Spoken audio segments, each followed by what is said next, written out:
Hello everyone, welcome back to my channel. How are you all doing today? Um, I hope you're having a great Tuesday. Happy New Year's Eve day, 2025, right? Oh my gosh, isn't that just crazy that, you know, we're already approaching on a new year. And I think that is absolutely fabulous, actually. I'm actually looking at you from a different angle. I I was using my desk as a kitchen table, but I just bought a kitchen table this weekend. So I have my desk, it's quite long, and I love it because now I have all my cards here, I have my books here, my crystals, I have my altar over here, and I have a lot of space to do readings from, and I'm really happy about that. So I put a picture on the wall. My daughter made me this in Tennessee, probably around, I think, maybe 2018 as a birthday gift, and I love it. And it's a hamsa. You probably saw me hang it up upside down. You can do upside down or whichever. Um, so I just want to say I hope everyone's 2025 is filled with self love, right? Show yourself self love, self care, and I hope you're saying positive affirmations to yourself because why not? You deserve it, right? You deserve to be lifted up every day, to rise up into the beautifulness that you are, right? That's what I think, anyways. And I'm sorry if you hear all of the construction work still going on. Okay, so let's talk about. I've had some really interesting messages, particularly this morning. I'm going to get to that one in just a minute. Saturday, I woke up, whatever. I was washing the morning dishes and I heard a song from the Andrews sisters, and it was Boogie Woogie Bugle Boy of Company B. And I'm like, oh my gosh, I heard this song. I used to play it when I was like, what, 12? I used to play the song on the piano. And so I was washing the dishes and singing the song, and that was one of my favorite pieces to play on the piano. I remember that 50 years ago, right?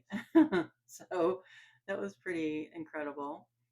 I don't know why I was channeling that song, but it just flew into my mind. So that one, and and this morning I had an incredible dream. I had a dream that was so beautiful, I have to say, just absolutely, absolutely gorgeous. And before I start that, I want to thank my elders, my ancestors, who share their wisdom with me, right? So that I can pass that wisdom, their wisdom, onto you. And we can all learn our life lessons, right? And I want to thank my beloved spiritual team who's always with me and who I love dearly. So thank you. Okay, so my dream this morning. I don't know if any of you have ever had a lucid dream. I've had several. I've had several lucid dreams, and this a lucid dream is a dream where you're consciously aware of where you are, of if you're talking in your dream or what actions you're doing in the dream. Your mind is like aware of it, and it's so fascinating, isn't it? It really is very fascinating. So, anyways, this morning I was having a lucid dream, and I was walking in this, I don't know what it was. It was just all white. It was white everywhere, you know, head to toe, right and left. It was just a big white space. And I was walking and walking and walking and not really thinking anything in particular either. I was just walking, you know. And then in front of me, like,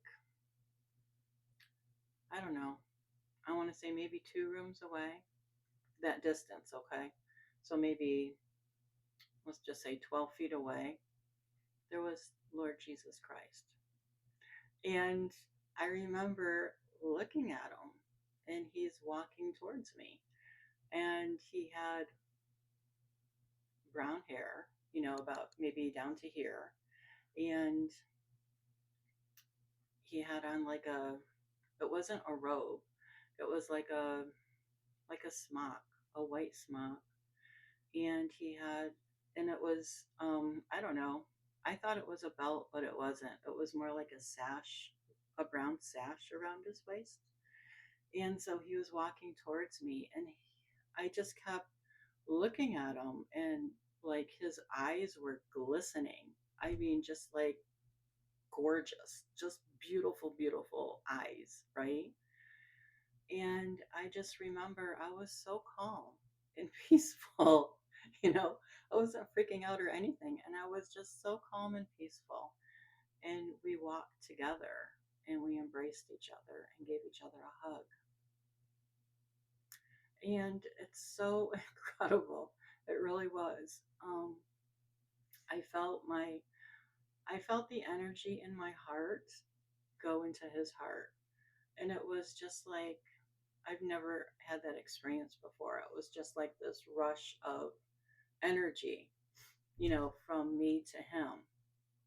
And so we hugged each other for a little bit. And then we stepped back and he said, I have 3 messages for you to deliver.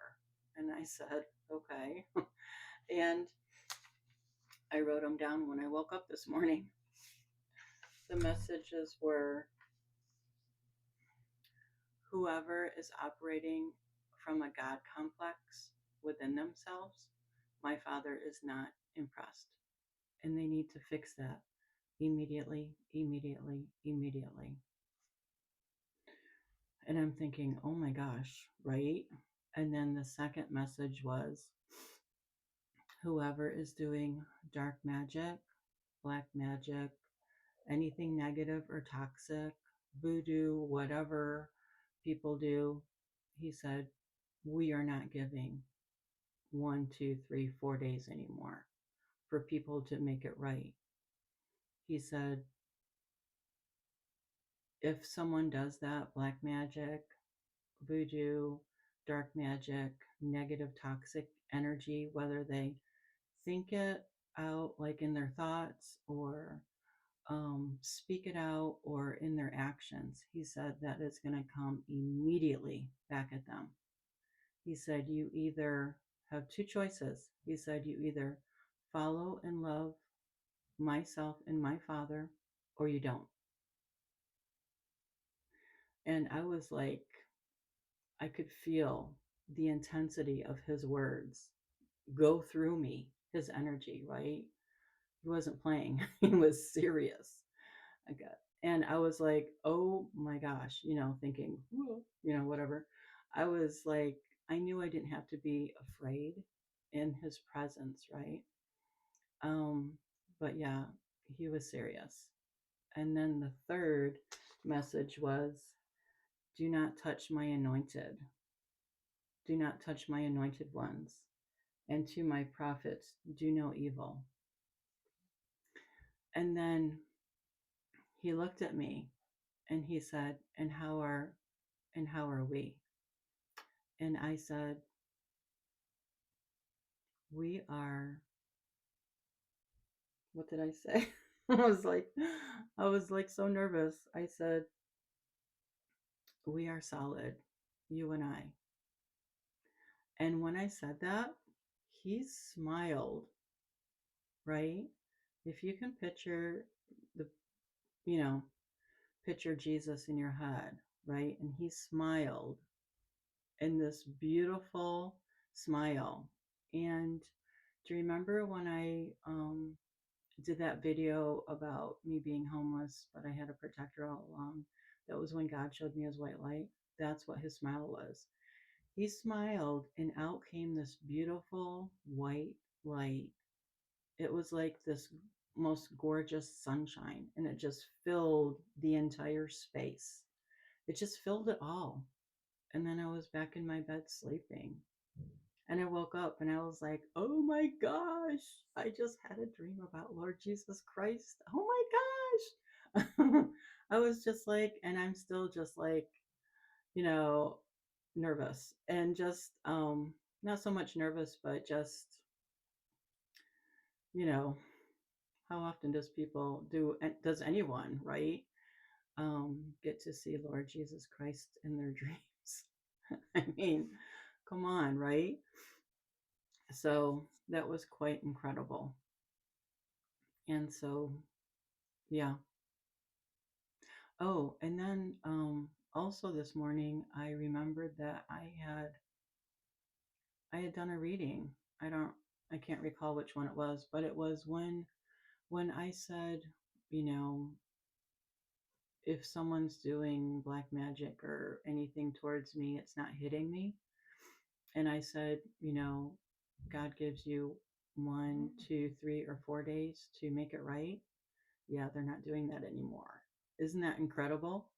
So you either follow Lord Jesus Christ and God, or you don't, you know. And I mean, I can't blame them. I would feel the same way, right? So, anyways, that was my lucid dream. It's pretty incredible because I went to bed last night, said my prayers, and went to bed, and then this morning I'm walking in this room of white, and oh my gosh, it was so beautiful, just so beautiful. I will always remember that experience, and that's definitely going down into my dream journal, along with Princess Diana's dream that I had. Um, and I might talk about some of the dreams that I've had. And okay, so that's that. And then, I mean, how can you go after that, right? I don't know. But I mean, nothing is ever going to top that dream, let me tell you. But I just wanted to, and I did get this message to always seek out the spiritual in all things, right? Even if someone is toxic and negative, there's still a spiritual soul within them, right? All they have to do is heal to reach it or to feel it, right? Like I am going to talk about this more in depth, but we're all I mean, I've said this before, we're all spiritual beings, right? Having a human being experience on this planet Earth, right? And so the roles that people choose to play here on Earth, it's like think of it as like as a human being experience reality play. Like if you go to a play, right? And you're sitting in the seats and you see this play in front of your eyes, right? It's not Shakespeare or anything like that, but it's reality of day to day life. That's what it is like to live on this earth as a human being right now, right? We're all in this kind of like this play, and we all choose these roles of what we're going to play, right? So, you know, it's pretty interesting when you think about it. It really is. We all have our spiritual soul, right? Because our true form is a spiritual being, a being of light. And, but what role? What role are you playing, you know, in your life that you choose to play in your life now? What are you choosing to play? Are you choosing to play someone with a God complex? Gosh, I hope not, because God is not impressed with that, right? Um, I hope that you fix that immediately. Immediately, immediately. Like the message I was told. I hope that you fix that immediately. And why do you do that? Why do you think you're better than? Better than who? We're really not better than anybody else, right? We all come to this world equal, right? We're all equal when we die, right? You can't take anything with you when you die except for the life lessons that you've learned in your soul, right? And how much evolving you've done in your life. And, if you've ascended, which recently I've ascended recently, when I closed out cycles that were stagnant and not doing any good in my life, and I closed them out. And incidentally, well, I last spoke with you Tuesday, which was Christmas Eve day. I've been sleeping a lot because I realized that, your body gets tired and your mind gets tired. And, you have to sleep and recuperate, right? To give yourself new energy so you can have new cycles come into your life and new levels come into your life, right? So I ascended, I rose up a little bit higher. And you don't just ascend once, you can ascend as many times as you want to, as many times, new lessons to learn. Sure, I'm up for it. I'm always up for learning new things, and yeah, pay off your karmic debts, close out old cycles so that you can ascend also, right? All right, let's move on. So I'm so glad I finally remembered to say that. Um, okay. So, and another thing. Do you remember it was probably about 2 weeks ago? I had said something about my kitchen timer going off when I was watching TV in the living room.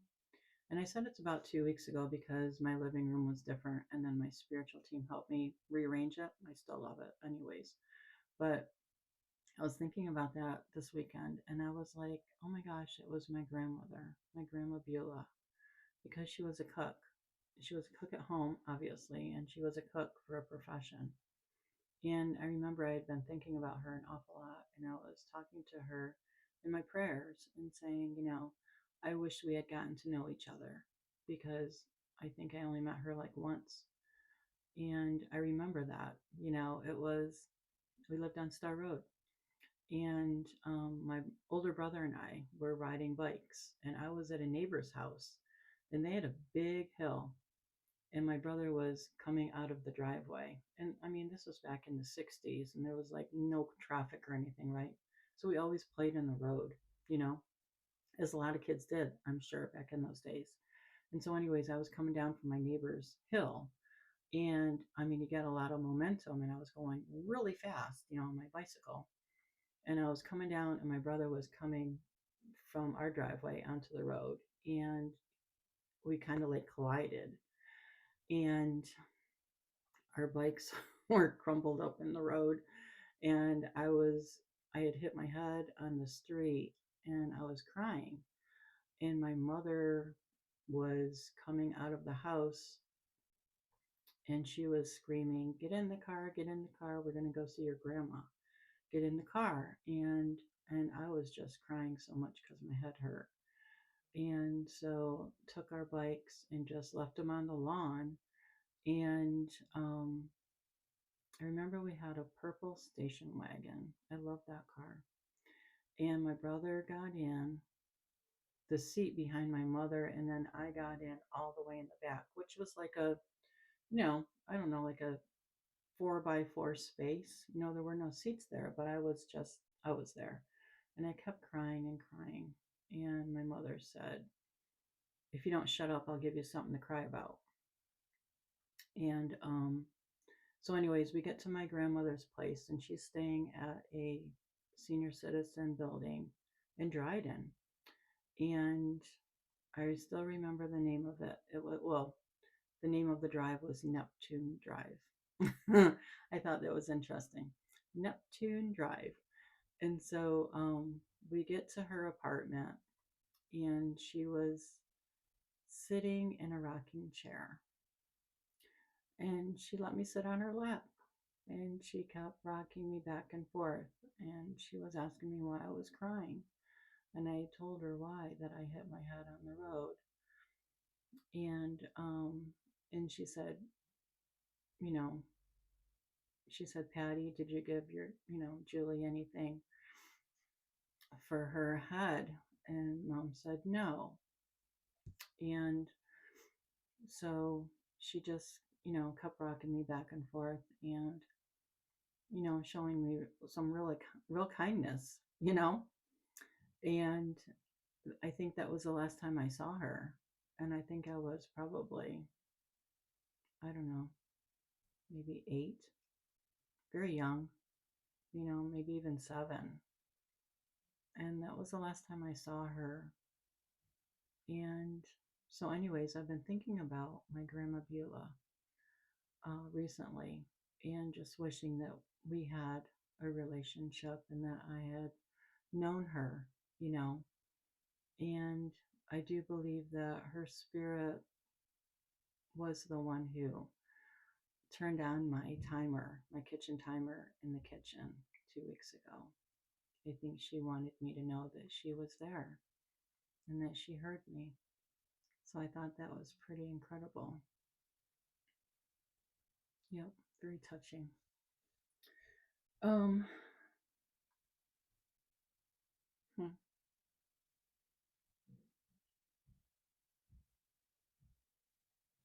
yeah. So let's see how far we are. 21 minutes. Okay. So I'm just gonna wrap this up now. I think I think when I come back, whoops, sorry about that. Okay. When I come back on, it's gonna be Thursday. It'll be the 2nd of January. Yeah, isn't that crazy to think about that? Anyways, I'm going to start talking about something that I've had on my mind for a while to talk about, and I'm going to start talking about spirit guides. Our spirit guides are there for us.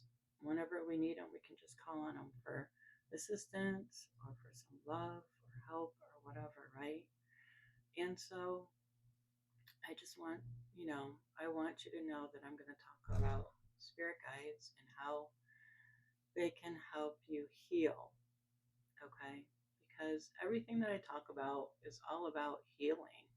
It's, still helping me heal because healing is a day to day thing. It's not just, oh, you healed for 9 years, you're done. No, it's every day, you know, and I can honestly say that the more healing that you do when you relax, you relax and you just relax your mind and your heart and you just,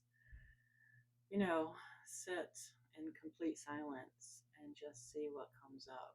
Like my grandma Beulah came to me this last weekend. And, you know, she came to me 2 weeks ago too. And obviously I'm still thinking about her a lot. And this spring, or probably the summer, I will go down to Vestal and see her gravesite, bring her some flowers. And yeah, it's pretty incredible. When people pass, right? Spiritual world, it's so incredible. People really don't realize that our loved ones are still around us. You know, some may wish to reincarnate, and others, if they've already fulfilled their purpose, right, and learned their lesson, so their soul can evolve to a higher state of consciousness, right? Then I believe they can stay in the spiritual world if they want to. Um, I've heard, and I don't know if this is true or not, but I've heard that when you are a Pisces, such as myself, I'm a Pisces, and so I've lived in every astrology sign from Aries to Pisces, and I find that fascinating. I know I'm an old soul. I know I've had many, many lives, and I have an affinity to Native American, and I know that I must have lived a very beautiful life back then when the Indians and cowboys were around. Because honestly, I would love to go back to that. I would love to go back to, the 1800s when that occurred. And yeah, like my spirit wants to go back to that time. Um, you know, and I don't know. But anyways, the spiritual world is so fascinating. And like I said Thursday I'm going to talk about spirit guides. And our spirit guides can be passed over loved ones, right? They can be, and you can have many spirit guides. I mean, many. You don't have just one. You could have a plethora of spirit guides, okay? They can be passed over loved ones. They can be spirits who are never human beings, right? They're just spirits. And you can have animal spirit guides that are familial, which are your pets. Whatever pets you have can be your spirit guides, or you can have wild animals that are your spirit guides. And so Thursday, it's going to take several readings, but I'm going to start talking to you about the animals that have come to me as my spirit guides. And they came to me when I was healing from trauma and abuse, which I find absolutely fascinating, right? That they would come to me at that time. I've had one pet, one familial animal come to me, which was a horse. And yeah. And then all the other ones were wild animals. And I will tell you what they mean, what their spirit means, and why they came to me at the time that they did. So, and I'll show you a beautiful painting that I have of a spirit animal that came to me, and a very funny story of one that, yeah, I'll tell you about that on Thursday. That's pretty interesting. Um, so I guess that's it for right now. So I just want to wish all of you a very great and prosperous 2025, and much love to you all. Okay. Okay.